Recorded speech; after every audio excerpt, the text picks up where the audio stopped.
समुद्र मंथन में जब विष निकला तो शिव ने उसे अपने गले में धारण कर लिया और उनका गला नीला पड़ गया। दोस्तों, वो जो विष था हलाहल, वो और कुछ नहीं, दुखों का विष था। ऐसे ही आपके जीवन में सैकड़ों दुख हैं, तकलीफें हैं, बहुत सारे टूटे हुए सपने हैं जिन्हें आप पूरे नहीं कर पाए। समय निकलता गया और आपका दिमाग, आपका कॉन्शियस माइंड उन सब टूटे हुए सपनों को भूल गया, बट वो आज भी सबकॉन्शियस में एक कूड़ा बनकर पड़े हुए हैं। और वो कूड़ा वक्त वक्त पर बदबू देता है और एक वक्त पर उस कूड़े का पहाड़ बन चुका होता है कि आप लगातार डिप्रेस स्टेट में रहने लगते हैं।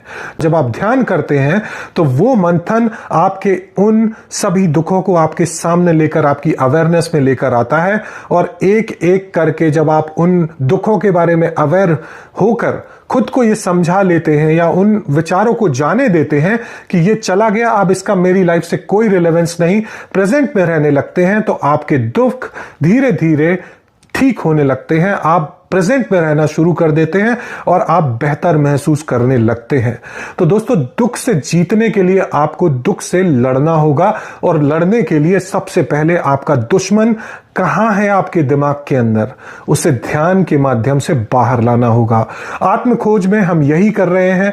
हम लोगों को यह बताएंगे कि कैसे वो अपने अंदर के कचरे को अपनी नजर के सामने, अपनी दृष्टि के सामने लेकर आए और उससे डिटैच होने की कोशिश करें।